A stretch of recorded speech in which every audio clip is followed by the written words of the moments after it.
Hello नमस्कार दोस्तों आज हम बाल विकास एवं शिक्षा शास्त्र या सीडीपी के प्रैक्टिस सेट नंबर 5 का अध्ययन करने वाले हैं। तो दोस्तों यदि आप लोग इससे पहले की वीडियो नहीं देखे हैं तो डिस्क्रिप्शन में लिंक मिल जाएगा, वहां जाकर देख सकते हैं। तो दोस्तों आज की जो क्लास है या C TET, UP TET, super TET, Bihar super TET या जहाँ भी सीडीपी से संबंधित प्रश्न पूछे जाते हैं उन सभी प्रतियोगी परीक्षाओं के लिए अति महत्वपूर्ण क्लास है।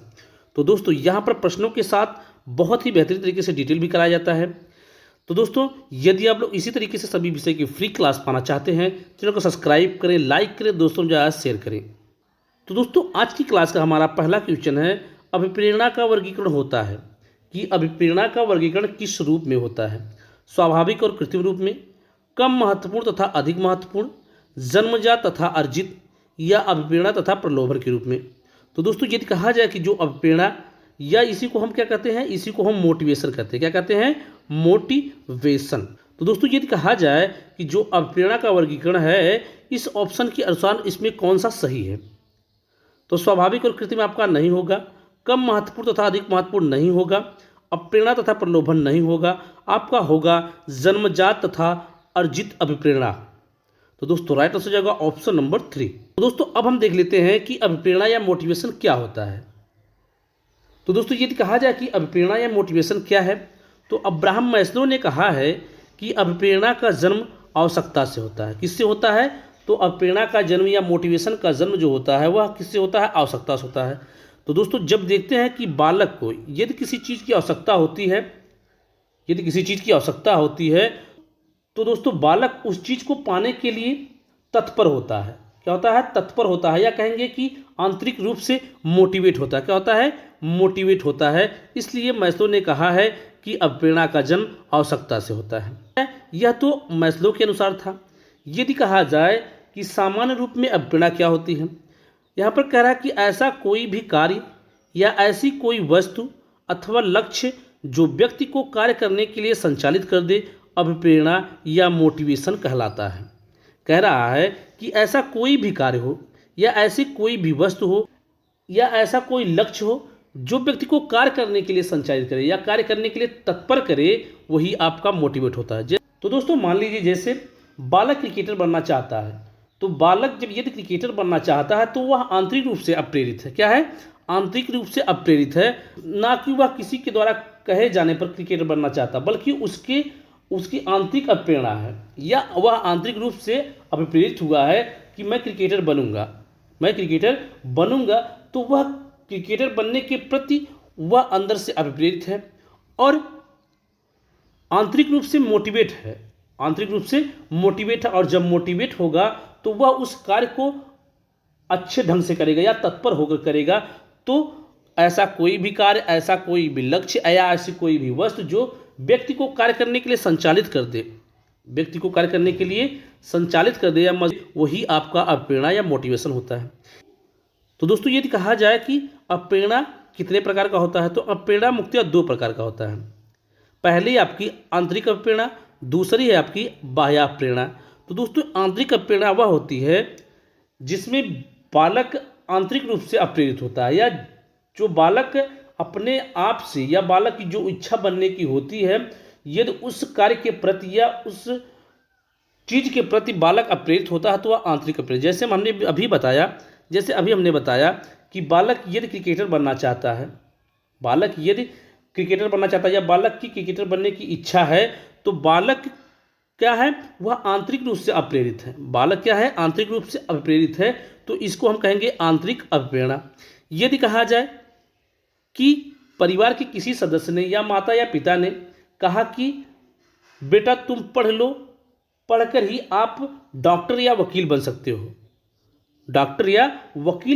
तो बालक किसी के कहने पर, वह पढ़ाई तो कर रहा है लेकिन किसी के कहने पर कर रहा है कि पढ़ने से आप डॉक्टर या वकील बन जाओगे, तो यह हो जाएगी आपकी बाह्य प्रेरणा। मैस्लो ने प्रेरणा को मुख्यतः 2 भागों में बांटा है। अभी हमने देखा प्रेरणा के मुख्यतः 2 प्रकार कौन कौन से हैं, तो आंतरिक प्रेरणा और बाह्य प्रेरणा। मैस्लो ने भी 2 भागों में बांटा है। पहला आपका जन्मजात प्रेरणा और दूसरा है आपका अर्जित प्रेरणा। ध्यान रखिएगा कि जो जन्मजात प्रेरणा है इसी को हम आंतरिक अप्रेरणा कहते हैं। यह जन्मजात अप्रेरणा जो है आंतरिक अप्रेरणा के अंतर्गत आएगा। और जन्मजात अप्रेरणा को हम प्राकृतिक अप्रेरणा भी कहते हैं। क्या कहते हैं? प्राकृतिक अप्रेरणा भी कहते हैं। और दूसरा जो है अर्जित अप्रेरणा, यह अर्जित अप्रेरणा आपका बाह्य अप्रेरणा के अंतर्गत आता है। किसके अंतर्गत आता है? तो बाह्य अप्रेरणा के अंतर्गत आता है। जन्मजात अप्रेरणा में जैसे आपका नींद, भूख और प्यास हो गया।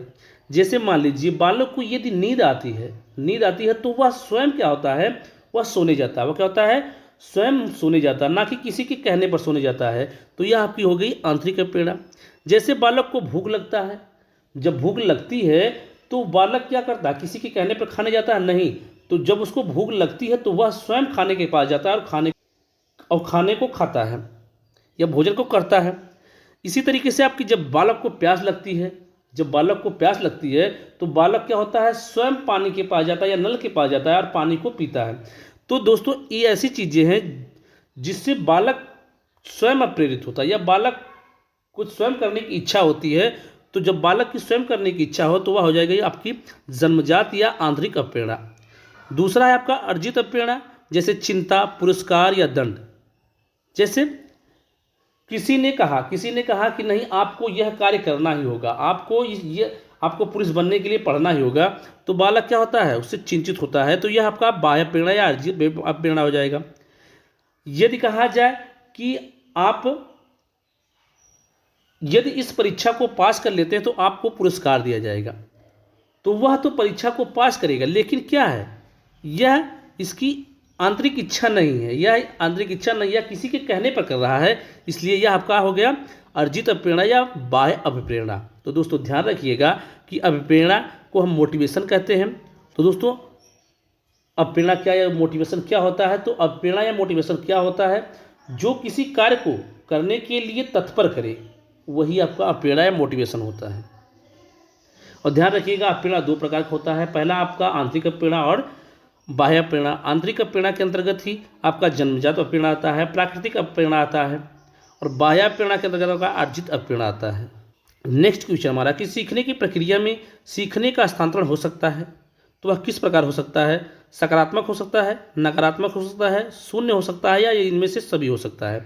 तो दोस्तों यदि कहा जाए कि जो सीखने का हस्तांतरण होता है तो वह हो सकता है सकारात्मक भी, नकारात्मक भी और शून्य भी हो सकता है। तो दोस्तों इस तरीके से आपका राइट आंसर हो जाएगा ऑप्शन नंबर 4। दोस्तों यदि कहा जाए कि सीखने का हस्तांतरण क्या होता है?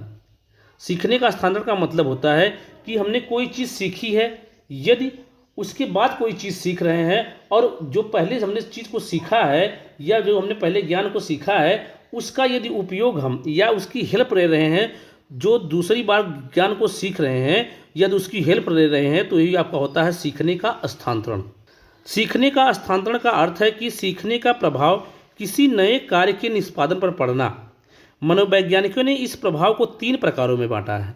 अभी हमने बताया कि हस्तांतरण का मतलब होता है कि जो पुराना सीखा हुआ ज्ञान है या कार्य है उसका यदि हम उपयोग या हेल्प लेते हैं नए कार्य को करने में, वही आपका सीखने का हस्तांतरण होता है। तो दोस्तों यहाँ पर कहा गया है कि मनोवैज्ञानिकों ने इस प्रभाव को 3 प्रकारों में बांटा है। पहला आपका सकारात्मक हो सकता है, नकारात्मक भी हो सकता है और शून्य भी हो सकता है। यदि पहले का जो सीखा हुआ ज्ञान या कार्य है यदि नए वाले कार्य में हेल्प करता है तो वह सकारात्मक होगा। यदि नए वाले कार्य में नकारात्मक प्रभाव डालता है या नेगेटिव प्रभाव डालता है तो वह नकारात्मक होगा।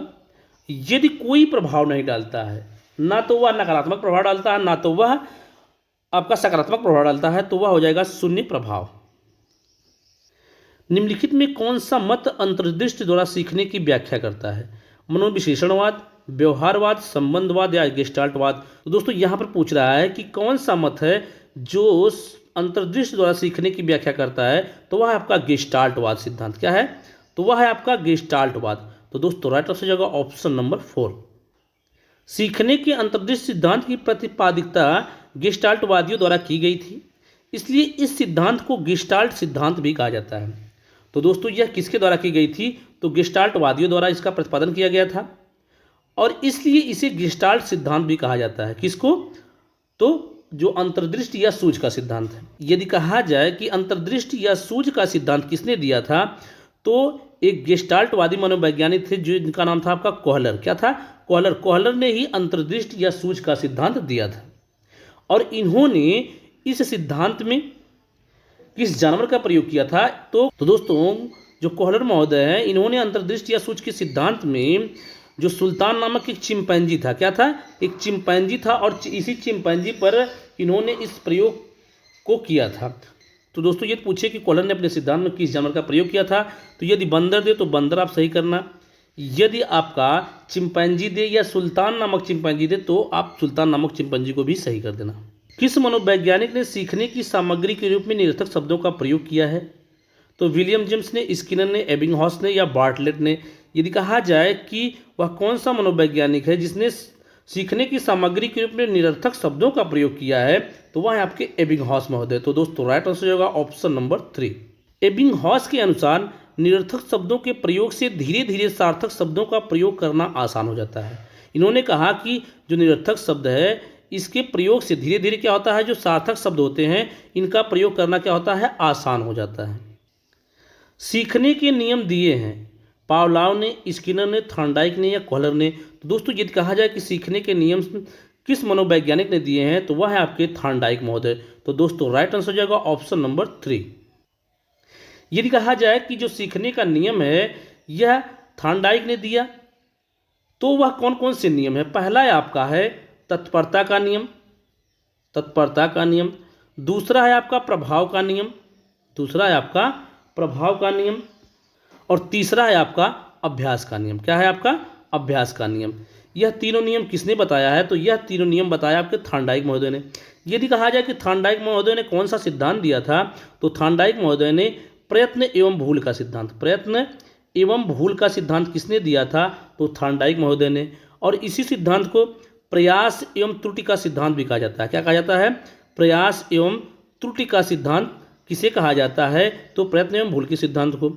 और इसी सिद्धांत को उद्दीपक अनुक्रिया सिद्धांत भी कहा जाता है। उद्दीपक अनुक्रिया सिद्धांत किसे कहा जाता है? तो प्रयत्न एवं भूल के सिद्धांत को कहा जाता है। यदि कहा जाए कि थॉर्नडाइक महोदय ने अपने सिद्धांत में किस जानवर का प्रयोग किया था, तो इन्होंने अपने सिद्धांत में बिल्ली का प्रयोग किया था। किसका प्रयोग किया था? बिल्ली का प्रयोग किया था। यदि कहा जाए कि पावलाव ने अपने सिद्धांत में कौन से जानवर का प्रयोग किया था, तब पावलाव ने कुत्ते का प्रयोग किया था। किसका? कुत्ते का। स्किनर ने चूहे और कबूतर का किया था, चूहे और कबूतर का किया था। और कोहलर ने, अभी हमने बताया, कोहलर ने बंदर का प्रयोग किया था। किसका? बंदर या चिंपैंजी का प्रयोग किया था। सीखना क्या है? व्यवहार में परिवर्तन, अनुभव तथा अभ्यास का परिणाम, व्यवहार में अपेक्षाकृत अस्थायी परिवर्तन, या ये सभी। तो दोस्तों सीखना क्या है ये हमें बताना है। तो सीखना आपका व्यवहार में परिवर्तन है, अनुभव तथा अभ्यास का परिणाम भी है, और व्यवहार में अपेक्षाकृत अस्थायी परिवर्तन भी है। तो दोस्तों इस तरीके से आपका राइट आंसर हो जाएगा ऑप्शन नंबर 4। सीखने के अंतर्गत व्यवहार में परिवर्तन भी होता है, और अनुभव तथा अभ्यास के परिणाम द्वारा भी हम सीखते हैं, और व्यवहार में अपेक्षाकृत अस्थायी परिवर्तन भी सीखने के द्वारा ही होता है। प्रक्रिया में 2 तत्व निहित होते हैं। कौन कौन से? परिपक्वता और पूर्व अनुभव से प्राप्त परिणाम। कितने तत्व होते हैं? तो 2 तत्व, परिपक्वता और पूर्व अनुभवों से प्राप्त परिणाम। कि दोस्तों क्योंकि जो पूर्व अनुभव होते हैं उन्हीं के आधार पर हम क्या करते हैं, किसी चीज़ को सीखते हैं या किसी ज्ञान को हम सीखते हैं। सीखने को ही हम क्या कहते हैं? अधिगम कहते हैं। क्या कहते हैं? अधिगम या लर्निंग कहते हैं। क्या कहते हैं? अधिगम या लर्निंग। शारीरिक वृद्धि और विकास को क्या कहते हैं? तत्परता कहते हैं, अभिवृद्धि कहते हैं, गतिशीलता कहते हैं, या आनुवंशिकता कहते हैं। तो दोस्तों यदि कहा जाए कि शारीरिक वृद्धि और विकास को हम क्या कहते हैं, तो उसे हम कहते हैं अभिवृद्धि। क्या कहते हैं? अभिवृद्धि, जिसे हम ग्रोथ कहते हैं। क्या कहते हैं? ग्रोथ। शारीरिक वृद्धि एवं विकास को अभिवृद्धि कहते हैं। अभिवृद्धि कर लीजिएगा यहाँ पर, क्योंकि अभिवृद्धि एक निश्चित समय तक एवं एक निश्चित सीमा तक चलती रहती है, और शारीरिक विकास भी एक निश्चित समय एवं सीमा के अंतर्गत होता है। तो दोस्तों ध्यान रखिएगा, जो वृद्धि होती है या अभिवृद्धि होती है, यह एक निश्चित सीमा तक चलती है, यह जीवन पर्यंत नहीं चलती है। लेकिन जो विकास होता है आपका, जो विकास होता है वह क्या होता है? वह जीवन पर्यंत चलता है। चिंतन संज्ञानात्मक पक्ष में एक मानसिक क्रिया है। यह कथन किसके द्वारा दिया गया था? किस मनोवैज्ञानिक ने कहा था कि चिंतन जो है यह संज्ञानात्मक पक्ष में एक मानसिक प्रक्रिया है या मानसिक क्रिया है? जॉन डीवी द्वारा, गिलफोर्ड द्वारा, क्रूज द्वारा या रास द्वारा कहा गया था? तो यह कहा गया था आपके रास द्वारा। किसके द्वारा? रास द्वारा। तो दोस्तों राइट आंसर हो जाएगा ऑप्शन नंबर 4। बाल मनोविज्ञान के आधार पर कौन सा कथन सर्वोत्तम है? कि बाल मनोविज्ञान के आधार पर कौन सा कथन सबसे उत्तम है? सारे बच्चे एक जैसे होते हैं, कुछ बच्चे एक जैसे होते हैं, कुछ बच्चे विशिष्ट होते हैं, प्रत्येक बच्चा विशिष्ट होता है। तो बाल मनोविज्ञान के अनुसार सबसे उत्तम जो कथन है वह है आपका कि प्रत्येक बच्चा विशिष्ट होता है। तो दोस्तों राइट आंसर हो जाएगा ऑप्शन नंबर 4। क्योंकि दोस्तों प्रत्येक बच्चे में अलग अलग विभिन्नताएं पाई जाती हैं और उन अलग अलग विभिन्नताओं के आधार पर ही बच्चा क्या होता है, या कहेंगे कि प्रत्येक बच्चा क्या होता है, विशिष्ट होता है। क्योंकि प्रत्येक बच्चे में अलग अलग योग्यताएं होती, क्या होती हैं, अलग अलग योग्यताएं होती हैं, और उन्हीं योग्यताओं के कारण ही प्रत्येक बच्चा जो होता है वह क्या होता है, विशिष्ट होता है। बाल मनोविज्ञान का केंद्र बिंदु है अच्छा शिक्षक, बालक, शिक्षण प्रक्रिया या विद्यालय। कहा जाए कि बाल मनोविज्ञान का जो केंद्र बिंदु है वह है आपका बालक। क्या है? आपका चाइल्ड। दोस्तों ध्यान रखिएगा कि जब बाल मनोविज्ञान का केंद्र बिंदु पूछिए तो आप आंख मूंद कर लगा देना बालक, इसके अलावा आपका कोई केंद्र बिंदु नहीं है। क्योंकि बाल मनोविज्ञान के अनुसार बालक ही सब कुछ है। बालक जिस प्रकार से पढ़ना चाहता है या जिस प्रकार से कार्य को करना चाहता है, शिक्षक को उसी प्रकार से कार्य को कराना या पढ़ाना होगा, या बालक के लिए जो अच्छा है उसी प्रकार से आपको उसको अधिगम को संचालित करना होगा। अच्छी स्मृति की विशेषताएं क्या हैं? शीघ्र पुनः स्मरण, पहचान, अच्छी अवधारणा या ये सभी। तो दोस्तों यहाँ पर कह रहा है कि अच्छी स्मृति की या अच्छी मेमोरी की विशेषता क्या होती है। तो दोस्तों ये कहा जाए कि अच्छी स्मृति की जो विशेषता है यहाँ पर शीघ्र पुनः स्मरण करना, पहचान करना भी है और अच्छी धारणा रखना भी है। तो दोस्तों इस तरीके से आपका राइट आंसर हो जाएगा ऑप्शन नंबर 4। क्योंकि दोस्तों जब हमारी मेमोरी अच्छी होगी तो हम क्या कर सकते हैं, किसी चीज़ को पुनः स्मरण में ला सकते हैं, शीघ्र हम उसकी पहचान से कर सकते हैं, या अच्छी धारणा जो होती है यह भी आपकी क्या है, एक अच्छी स्मृति की विशेषता है। संवेग शब्द का शाब्दिक अर्थ है क्या है? जो संवेग शब्द है इसका शाब्दिक अर्थ क्या होता है? क्रोध और भय, स्नेह तथा प्रेम, उत्तेजना या भावों में उथल पुथल, उपरोक्त में से कोई नहीं। तो दोस्तों जो संवेग शब्द का शाब्दिक अर्थ होता है वह है उत्तेजना या भावों में उथल पुथल ही क्या होता है, आपका संवेग होता है। क्योंकि दोस्तों जो बालक में किसी चीज़ को कार्य करने की उत्तेजना होती है या जो भाव होते हैं, जब वह भाव जो अधिक क्रियाशील होता है या उत्तेजित होता है तो वही आपका संवेग होता है। इस कथन को याद रखिएगा कि वुडवर्थ के अनुसार संवेग व्यक्ति की क्या है, उत्तेजित दशा है। किसने कहा है? तो यह आपके कहा है वुडवर्थ महोदय ने। क्योंकि दोस्तों परीक्षाओं में सीधा सीधा आपका यह कथन दे देगा और पूछेगा यह कथन किसका है, तो यह कथन किसका है? वुडवर्थ महोदय का। कौशल सीखने की पहली अवस्था क्या है? किसी कौशल को सीखने की पहली अवस्था क्या है? यथार्थता, कल्पनाशीलता, समन्वय या अनुकरण। तो दोस्तों यदि कहा जाए कि कौशल सीखने की पहली अवस्था जो है वह है आपका अनुकरण। क्योंकि दोस्तों बालक क्या करता है, जो किसी चीज़ को सीखता है तो वह किसी चीज़ को पहले देखता है कि कोई व्यक्ति किस प्रकार से उस कार्य को कर रहा है या उस कार्य को किस प्रकार से किया जा रहा है, तो उसको देखता है और उसका वह अनुकरण करता है और उस अनुकरण के अनुसार ही बालक उस कार्य को करता है। इसलिए कौशल सीखने की जो प्रथम अवस्था होती है वह होती है अनुकरण। कौशल सीखने का प्रथम चरण अनुकरण होता है। अनुकरण के द्वारा बालक किसी कार्य को करने का प्रयत्न करता है तथा उस कार्य को करने में उत्पन्न समस्याओं को समझने का प्रयास भी करता है। मानसिक आय के प्रत्यय का सर्वप्रथम प्रयोग किसने किया था? जो मानसिक आय का प्रत्यय दिया गया था या मानसिक आय का सबसे पहले प्रयोग किसने किया था? थॉर्नडाइक ने, गिलफोर्ड ने, स्पीयरमैन ने या विनय साइमन ने। तो दोस्तों यदि कहा जाए कि मानसिक आय के प्रत्यय का सबसे पहले प्रयोग किया था आपके विनय साइमन महोदय ने। तो दोस्तों राइट आंसर हो जाएगा ऑप्शन नंबर 4। थोड़ा सा डिटेल देख लेते हैं कि व्यक्तिगत बुद्धिमापन के लिए सबसे पहला प्रयोग पेरिस विश्वविद्यालय के प्रोफेसर विनय ने किया था। तो किस प्रकार का बुद्धिमापन है? तो व्यक्तिगत बुद्धि मापन है। और सबसे पहले प्रयोग किसने किया था? तो वह आपके विनय महोदय ने किया था। सन 1890 में विनय एवं साइमन ने सर्वप्रथम फ्रांस में अध्ययनरत मंदबुद्धि के बालकों के लिए शिक्षा का प्रयास किया।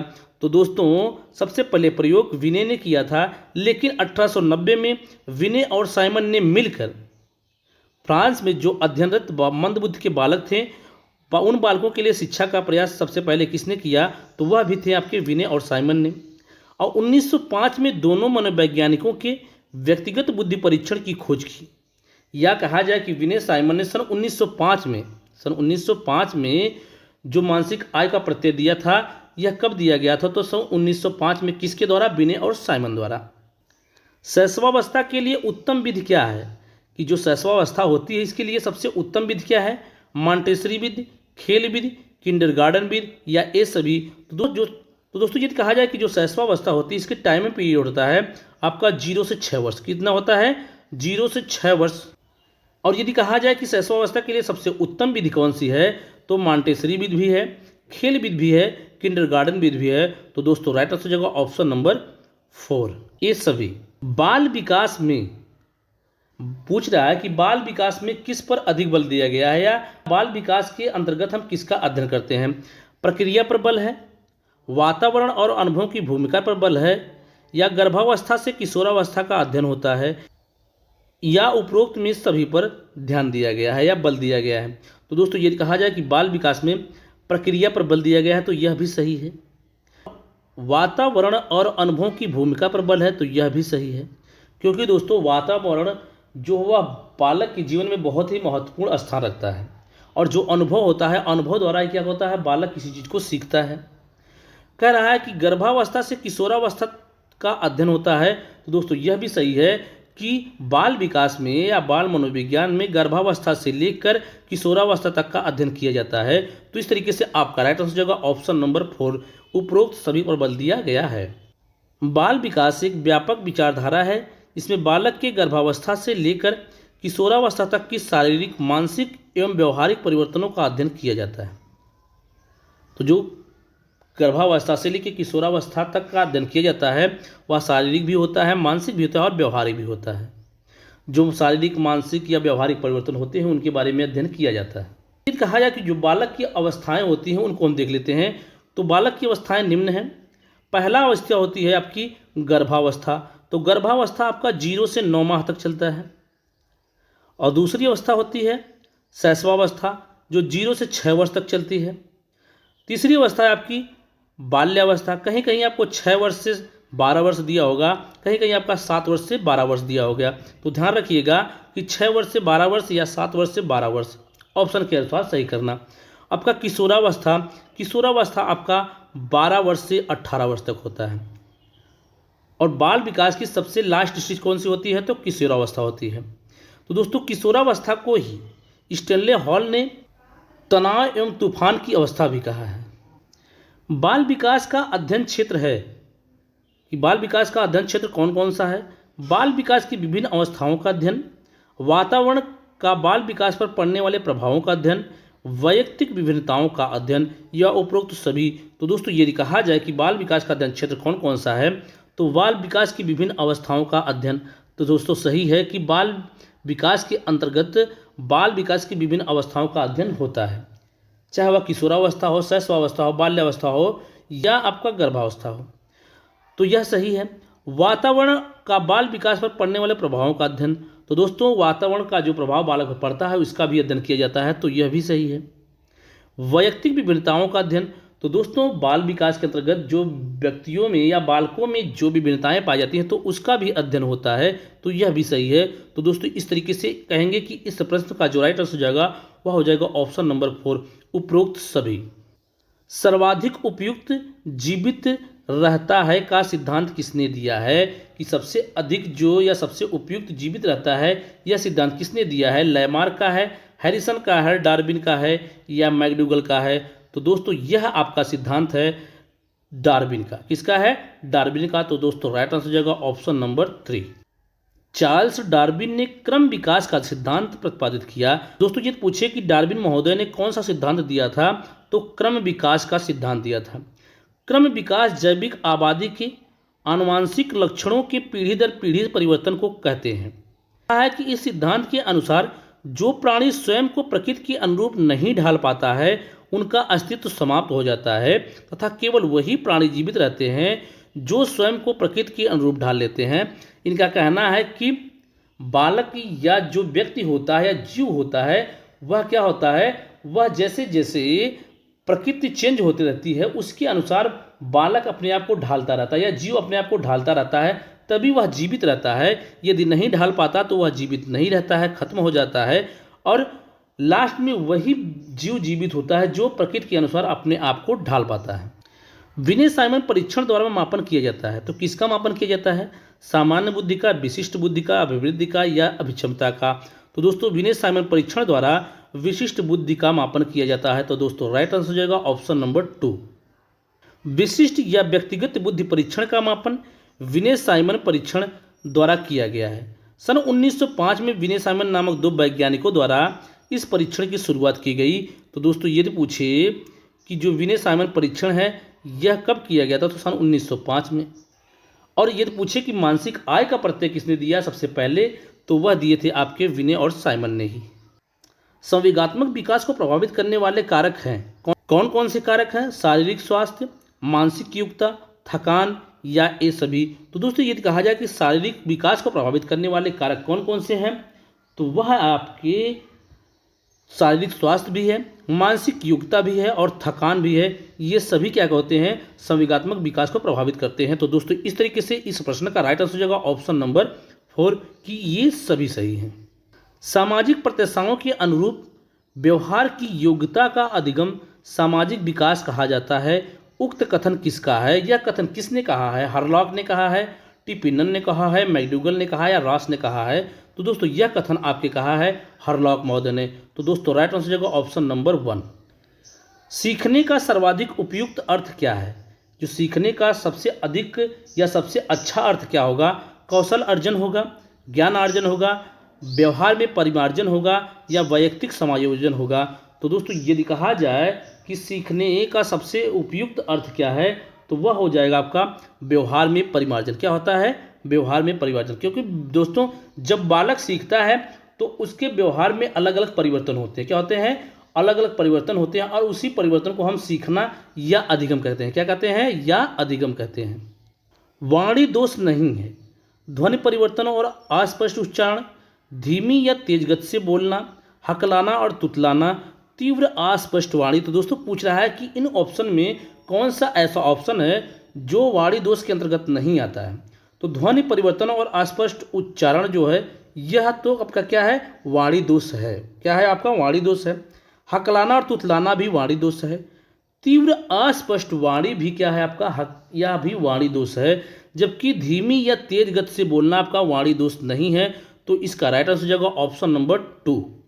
क्योंकि दोस्तों जो सामान्य बालक होता है जिसमें वाणी दोष नहीं पाया जाता, वह भी क्या करता है? वह कभी तेज गति से बोलता है, कभी धीमी गति से बोलता है, परिस्थितियों के अनुसार। प्राथमिक स्तर पर मूल्यों की शिक्षा देने की सर्वोत्तम विधि क्या है? कि जो प्राथमिक स्तर पर मूल्यों की शिक्षा दी जाती है सबसे अच्छी विधि क्या है? इसमें से मूल्यों के महत्व को बताना, मूल्यों के पालन ना करने पर दंडित करना, अध्यापक के व्यवहार में मूल्य स्थापन या उपरोक्त सभी। तो दोस्तों प्राथमिक स्तर पर मूल्यों की शिक्षा देने की सबसे अच्छी विधि जो है वह है आपका अध्यापक के व्यवहार में मूल्य स्थापन। तो दोस्तों राइट आंसर होगा ऑप्शन नंबर 3।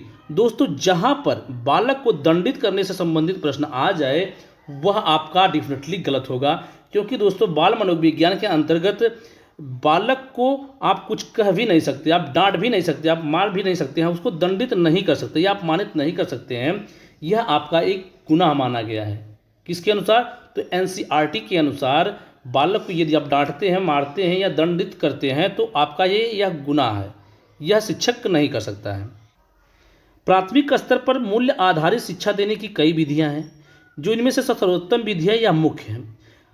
पहली आपकी विधि है कि महान व्यक्तियों के गुणों के बारे में बताना। तो सही है कि जो प्राथमिक स्तर पर है तो बालक हम क्या करते हैं? हमारे देश में जो महान व्यक्तित्व हैं या जो जिन्होंने हमारे देश के लिए कुछ कार्य अच्छे कार्य किए हैं उनके बारे में बालकों को बताना। मूल्यों के महत्व को बताना कि मूल्य क्या है, इसका महत्व क्या होता है, इसको भी बताना आपका प्राथमिक स्तर पर कार्य है। अध्यापक द्वारा स्वयं मूल्य आधारित व्यवहार एवं आचरण अपनाना। क्योंकि दोस्तों अध्यापक जब अच्छा व्यवहार करेगा बालकों के सामने या जो समाज द्वारा निर्धारित है या जो विद्यालय द्वारा निर्धारित है, यदि उसके अनुरूप अध्यापक व्यवहार करता है तो बालक भी क्या करेंगे? अच्छा आचरण या अच्छा व्यवहार करेंगे। तो यह भी हो गया। दोस्तों इसे काट दीजिएगा कि मूल्यों का पालन ना करने पर दंडित करना। दंडित करना आपका गलत हो जाएगा। आपका 5वां है आपका कक्षा में अनुशासन बनाए रखना। कक्षा में अनुशासन बनाए रखना भी क्या है आपका प्राथमिक स्तर पर मूल्य आधारित शिक्षा देने की विधि है। मूल्यों के वर्गीकरण में सम्मिलित नहीं है, कह रहा है कि मूल्यों के वर्गीकरण में कौन सम्मिलित नहीं है? आध्यात्मिक मूल्य नहीं है, एन केन प्रकारेण धनार्जन का मूल्य नहीं है, नैतिक मूल्य नहीं है या सांस्कृतिक मूल्य नहीं है। तो दोस्तों यदि कहा जाए कि मूल्य के वर्गीकरण में कौन सा शामिल नहीं है या सम्मिलित नहीं है, तो वह आपका एन केन प्रकारेण धनार्जन का मूल्य सम्मिलित नहीं है। तो दोस्तों राइट आंसर हो जाएगा ऑप्शन नंबर 2। जबकि आध्यात्मिक मूल्य है, नैतिक मूल्य है और सांस्कृतिक मूल्य भी है। यदि दोस्तों कहा जाए कि मूल्य का अर्थ क्या होता है या मूल्य का तात्पर्य क्या होता है, तो मूल्य का तात्पर्य मानव जीवन के वे सकारात्मक गुण जो लोगों को प्रभावित करते हैं, जैसे नैतिक आचरण, आध्यात्मिक या सांस्कृतिक आचरण। तो दोस्तों यह सभी क्या है आपके मूल्य हैं। ऐसे गुण जो क्या होते हैं सकारात्मक होते हैं और जो लोगों को प्रभावित करते हैं, वही आपका मूल्य होता है। व्यक्तित्व के संगठन का स्वरूप है सामाजिक आर्थिक है, मनोवैज्ञानिक शारीरिक है, सामाजिक राजनीतिक है या मनोवैज्ञानिक आध्यात्मिक है। तो दोस्तों ये कहा जाए कि व्यक्तित्व या जो जिसे हम पर्सनालिटी कहते हैं, क्या कहते हैं? पर्सनालिटी कहते हैं। इसका संगठन स्वरूप क्या है? तो वह आपका मनोवैज्ञानिक और शारीरिक है। तो दोस्तों राइट आंसर होगा ऑप्शन नंबर 2। आत्म केंद्रित व्यक्ति होता है। तो दोस्तों जो आत्म केंद्रित व्यक्ति होता है उसे हम किस प्रकार का व्यक्ति कह सकते हैं? अंतर्मुखी, बहिर्मुखी, उभयमुखी या सामाजिक निर्भर। तो दोस्तों कहा जाए कि जो आत्म केंद्रित व्यक्ति होता है वह होता है आपका अंतर्मुखी व्यक्तित्व या अंतर्मुखी व्यक्ति होता है। तो दोस्तों राइट आंसर होगा ऑप्शन नंबर 1। तो दोस्तों देख लेते हैं कि अंतर्मुखी व्यक्ति कैसा होता है। तो दोस्तों अंतर्मुखी व्यक्ति का एक महत्वपूर्ण गुण आत्म केंद्रित होता है। वह क्या होता है? स्वयं में केंद्रित होता है या आत्म केंद्रित होता है। ऐसे व्यक्ति अकेले में रहना पसंद करते हैं। जो अंतर्मुखी व्यक्तित्व होते हैं या अंतर्मुखी व्यक्ति जो होते हैं वह अकेले में रहना पसंद करते हैं तथा बाह्य परिस्थितियों के अनुसार खुद को समायोजित करने में कठिनाई महसूस करते हैं या किसी के साथ घुलने मिलने में या जो बाहरी परिस्थितियां हैं उनमें वह समायोजित नहीं होते या समायोजित होने में कठिनाई महसूस करते हैं। ऐसे लोग निराशावादी होते हैं, आशावादी नहीं होते हैं। अंतर्मुखी क्या होते हैं? निराशावादी होते हैं। अपने ऊर्जा बल को बाहर की ओर अभिव्यक्त करने वाले व्यक्ति का प्रकार होता है। दोस्तों कह रहा है कि जो अपने व्यक्तित्व या अपने ऊर्जा को बाहर की ओर अभिव्यक्त करता है वह व्यक्ति किस प्रकार का व्यक्ति होता है? ज्ञानात्मक व्यक्तित्व होता है, कलात्मक व्यक्तित्व होता है, बहिर्मुखी व्यक्तित्व होता है या धार्मिक व्यक्तित्व होता है। तो दोस्तों इसका राइट आंसर हो जाएगा कि जो अपने ऊर्जा बल को बाहर की ओर अभिव्यक्त करता है वह होता है आपका बहिर्मुखी व्यक्तित्व। क्या होता है? बहिर्मुखी व्यक्तित्व। अभी हमने देखा कि अंतर्मुखी व्यक्तित्व क्या होता है? जो दूसरों के साथ घुलने मिलने में परेशानी का अनुभव करता है या जो अकेले में रहना पसंद करता है और वह निराशावादी होता है। यदि कहा जाए कि जो बहिर्मुखी व्यक्तित्व होता है या बहिर्मुखी व्यक्ति होता है वह अपने ऊर्जा बल को बाहर की ओर अभिव्यक्त करने वाला होता है या ऐसे व्यक्ति बाह्य परिस्थितियों के अनुसार खुद को आसानी से समायोजित कर लेते हैं। जो बहिर्मुखी व्यक्तित्व होता है या बहिर्मुखी व्यक्ति है वह खुद को क्या करता है? वह किसी भी परिस्थिति में अपने आप को ढाल लेता है। ऐसे लोग आशावादी होते हैं। क्या होते हैं? ऐसे लोग क्या होते हैं? आशावादी होते हैं। कक्षा 4 का एक बच्चा सदैव चिंतित और कुंठित रहता है, आप क्या करेंगे? आप क्या करेंगे? उसके अभिभावक से शिकायत करेंगे, मनोचिकित्सक के पास ले जाएंगे, स्वयं परामर्शदाता की भूमिका का निर्वाह करेंगे या उसे उसके भाग पर छोड़ देंगे। तो दोस्तों जो कक्षा 4 का बच्चा है यदि वह सदैव या हमेशा चिंतित और कुंठित रहता है तो दोस्तों जो सबसे अच्छा कार्य है वह है आपका स्वयं परामर्शदाता की भूमिका का निर्वाह करेंगे। दोस्तों सबसे पहले जानेंगे कि बच्चा क्यों चिंतित रहता है या कुंठित रहता है, उसके कारणों को जानेंगे और उन कारणों को जानकर उन कारणों को दूर करने की कोशिश करेंगे या परामर्शदाता के रूप में हम कार्य करेंगे। तो दोस्तों आज की क्लास का हमारा लास्ट क्वेश्चन है कि भाषा विकास का सिद्धांत नहीं है। कौन सा सिद्धांत नहीं है? अनुबंध का सिद्धांत, अनुकरण का सिद्धांत, अतिरिक्त शक्ति का सिद्धांत या परिपक्वता का सिद्धांत। तो दोस्तों जो भाषा विकास का सिद्धांत इसमें से नहीं है वह है आपका अतिरिक्त शक्ति का सिद्धांत, भाषा विकास का सिद्धांत नहीं है। कि अनुबंध का सिद्धांत या अनुबंधन का सिद्धांत, अनुकरण का सिद्धांत या परिपक्वता का सिद्धांत। तो दोस्तों यह तीनों आपके भाषा विकास के सिद्धांत है, जबकि आपका अतिरिक्त शक्ति का सिद्धांत भाषा विकास का सिद्धांत नहीं। यहाँ पर कह रहा है कि भाषा विकास का तात्पर्य ऐसे विकास से है जिसमें बालक अपने विचारों एवं भावों को अभिव्यक्त कर सके, वही आपका भाषा विकास होता है। दोस्तों, भाषा विकास वह होता है जिसके अनुसार या जिसकी सहायता से अपने विचारों या भावों को बालक क्या करता है, अभिव्यक्त कर सकता है, वही आपका भाषा विकास होता है। भाषा विकास के मुख्य सिद्धांत हैं अनुबंधन का सिद्धांत, अनुकरण का सिद्धांत और परिपक्वता का सिद्धांत। तो दोस्तों, आज की क्लास में हमने कुल 30 क्वेश्चन देखे हैं, लेकिन दोस्तों यहाँ पर क्वेश्चन के साथ डिटेल भी देखा गया है। दोस्तों, यदि क्वेश्चन और डिटेल को मिलाकर देखेंगे तो 90+ क्वेश्चन आपके तैयार हो गए हैं। तो दोस्तों, यदि आप लोग इसी तरीके से सभी विषय की फ्री क्लास पाना चाहते हैं किसी भी परीक्षा से संबंधित, तो चैनल को सब्सक्राइब करें, लाइक करें, दोस्तों में ज़्यादा शेयर करें। दोस्तों, बेल आइकन को जरूर दबाएं जिससे कि आपकी वीडियो की नोटिफिकेशन सबसे पहले मिलती रहे। तो दोस्तों, कल फिर मिलते हैं नेक्स्ट वीडियो के साथ। जय हिंद, वंदे मातरम।